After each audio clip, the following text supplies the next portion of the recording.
Whose Remembrance, highlighting the involvement of the peoples of the former British Empire in the two world wars. Hi there. So yes, I'm Emily Peirson-Webber. This is Anna. In this presentation, I'm going to explore the successes of our Whose Remembrance project and its dissemination, and the way in which it's enabled IWM to bring the British, Black and ethnic minority community closer to our collections. Whose Remembrance was IWM's first AHRC-supported research project. It sought to investigate the state of research into the experiences of the peoples of Britain's former empire in the two world wars, and the understanding and availability of this research to audiences and communities today. I was personally involved in leading the dissemination of the Whose Remembrance research outcomes. As Val introduced, this is Anna Maguire. Anna's a collaborative doctoral partnership student who began her PhD on colonial cultures and encounters of the First World War in October 2013.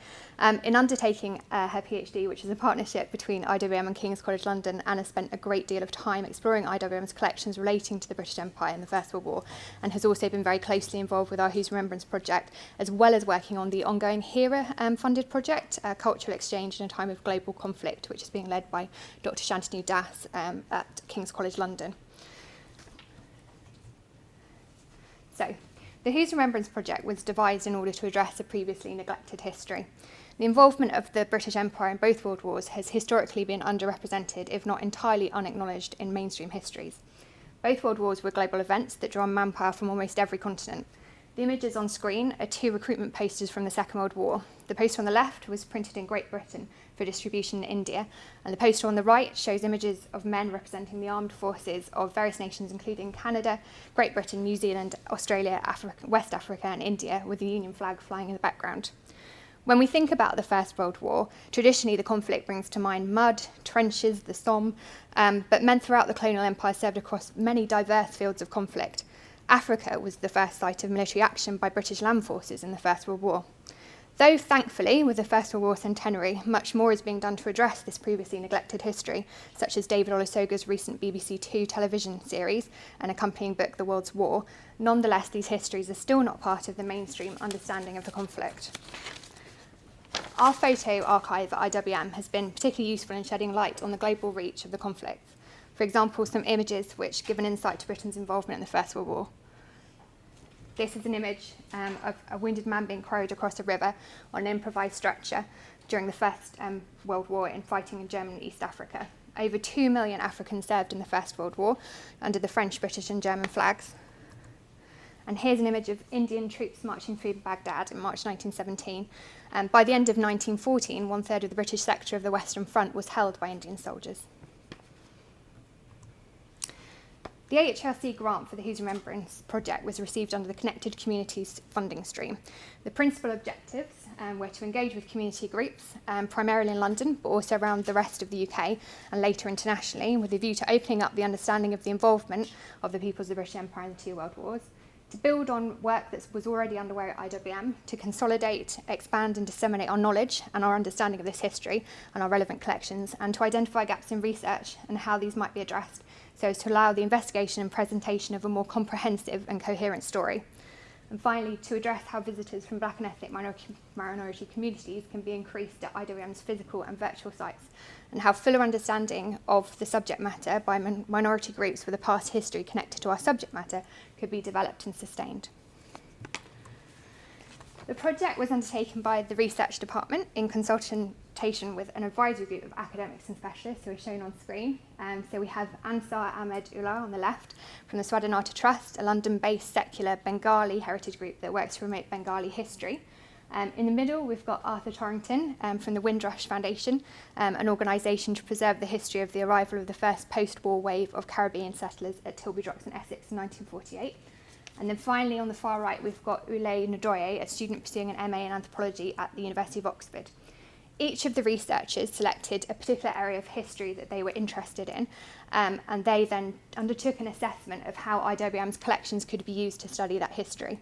As well as selecting material that they felt to be particular of interest, they also made recommendations as to how they felt the value of our materials might be enhanced and made more accessible.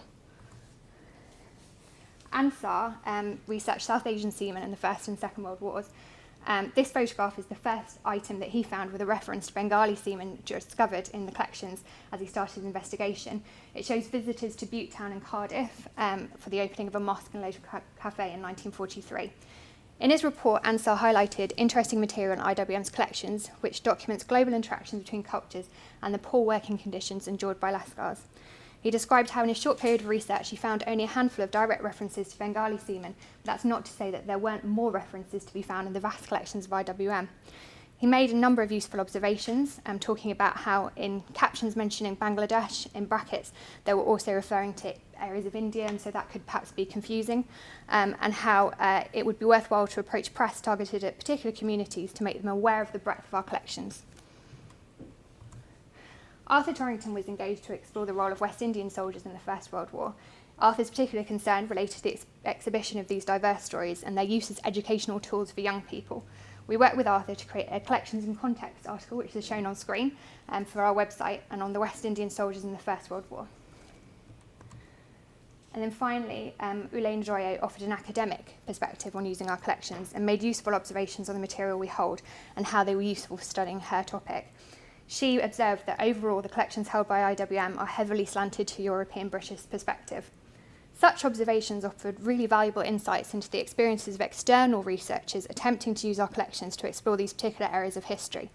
We were provided with a candid external assessment of the usability of our collections, which we were then able to use and which actually we wouldn't have been able to glean from an internal perspective ourselves. 2 workshops were also held at IWM London.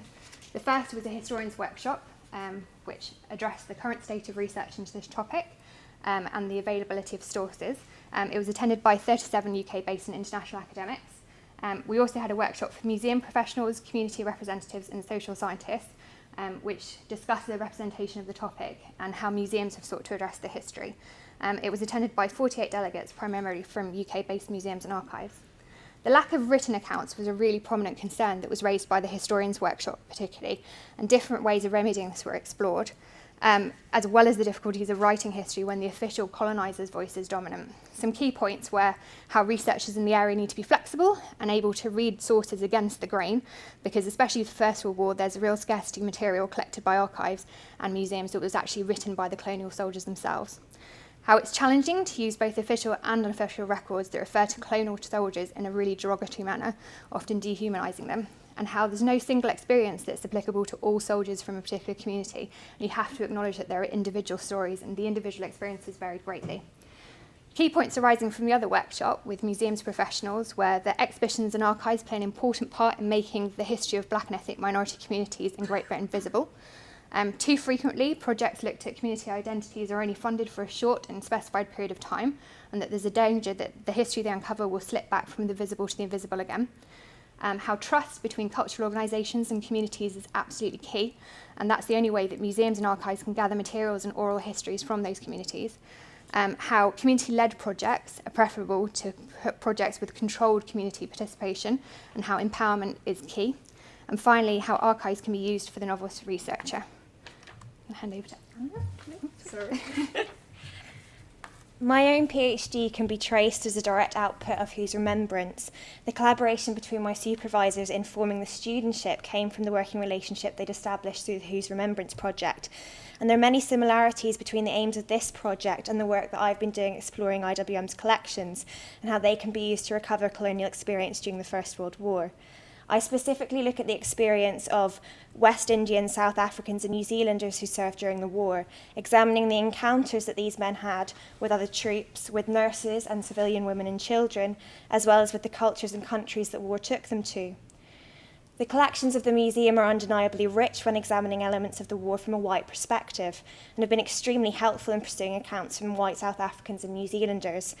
When it comes to accounts written by participants of colour, the material is much more scarce.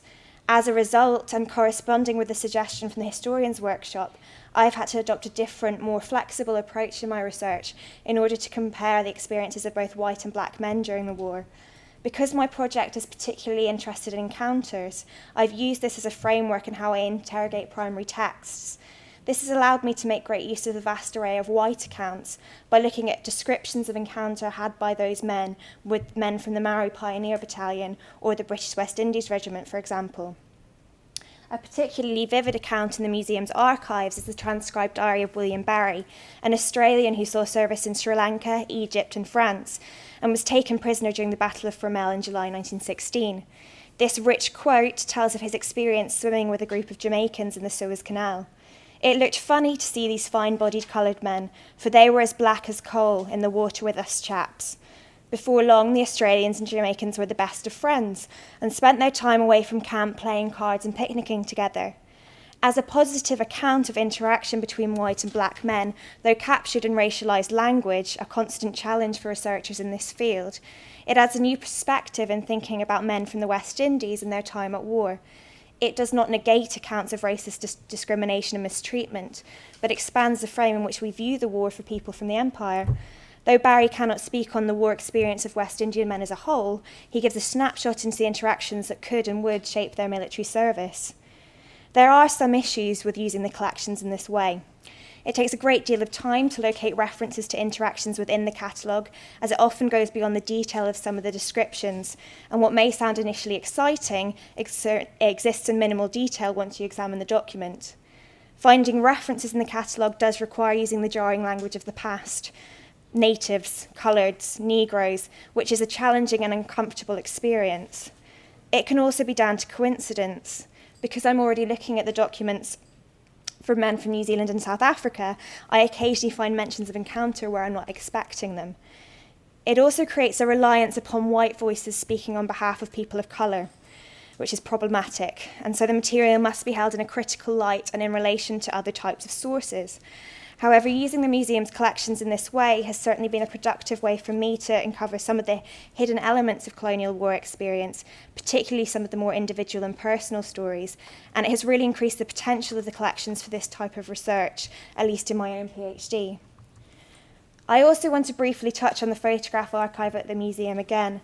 With photographs like this of men of the South African Native Labour Corps, images of colonial participation are very much present in these collections where written documents are absent, and these have become a central part of my own analysis in finding new ways of accessing colonial experience. Again, one has to scrutinise these images, like the one of Mary Forrester interacting with a Frenchwoman, to uncover the way it has been constructed. The vast array of material, though, opens up another way for researchers to read against the grain, in this case reading images rather than words, to bring together more of the material required to build a more complex and nuanced narrative of war experience for those from within the British Empire. So alongside Anna's studentship, the outputs of the research project also included online databases of published works produced by academics and community historians over the last 30 years, of relevant exhibitions, online resources and teaching packs developed by museums and other organisations, and of cultural outputs such as films, TV documentaries, novels, poetry anthologies and plays. That's the report that we wrote publishing our research findings, and on the far right is the DVD that we then produced showcasing the project itself and using it, which we then used as a discussion prompt and catalyst for future research into the film. Here are some of the contributors. We've got Dr. Shantanu Das from King's College London, also Patrick Vernon, Councillor for the London Borough of Hackney and founder of Every Generation Media. We also had contributions from Stephen Bourne, the community historian, and Professor David Killingray from Goldsmiths University in London. The dissemination of the film became a project in itself, and it was screened at IWM-led events at the Houses of Parliament, IWM North, King's College London, the Tomlinson Centre in Hackney, the Whitechapel Idea Store and the University of Bedfordshire.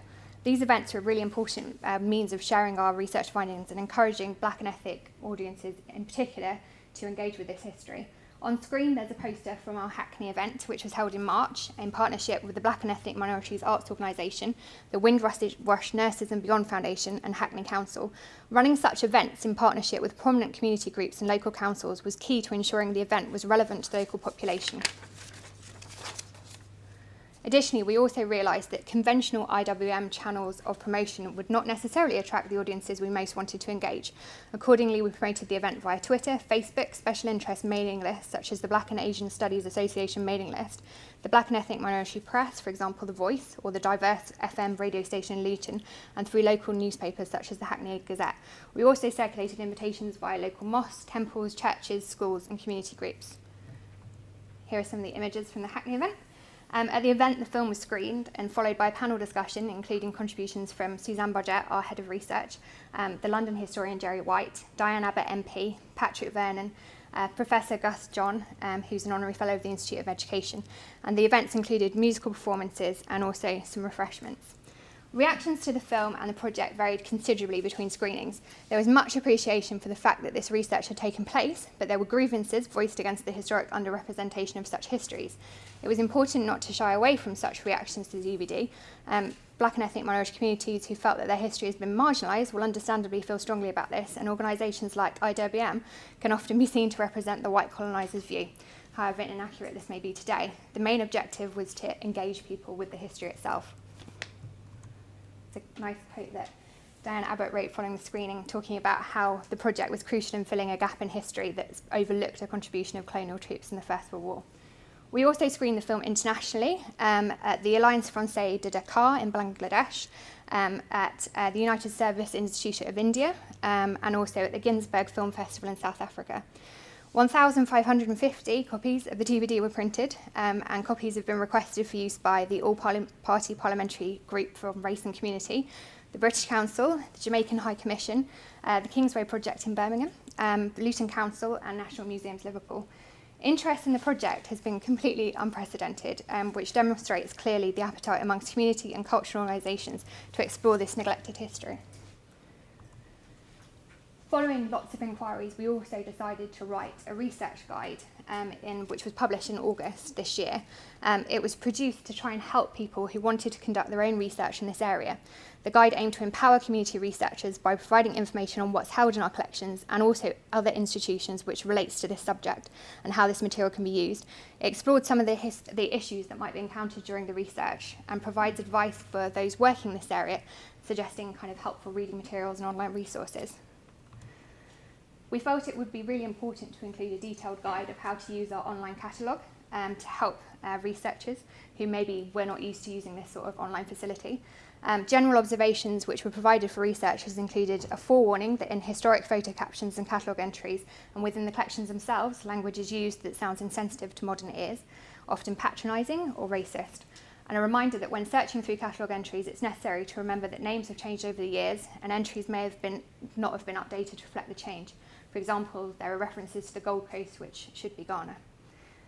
We also conducted an interview with Stephen Bourne, the community historian, to talk about how he starts writing his books and how he's found accessing our collections, as well as some other researchers working in this area. The impact of the research on our collections really it enabled us to reflect on our collections in a way that we hadn't previously done, and how they might be contextualised with additional information to aid interpretation, and how access to this material might be better facilitated, and how the collections might be used to raise awareness of the diverse histories that we can tell. Raising the profile of this history can encourage donations of primary source material from families who realise finally that their history matters to the archives and museums of this country. It's highly important to rebalancing the narrative also to use vernacular presses, censored letters home, memoirs written by ex-servicemen or civilians who lived through the wars, and also oral testimony. Also some lessons that perhaps are applicable to other museums, archives and cultural organisations. How joint research and digitisation projects between universities, archives and museums are an important route showcasing the latest scholarship carried out by academics and independent historians.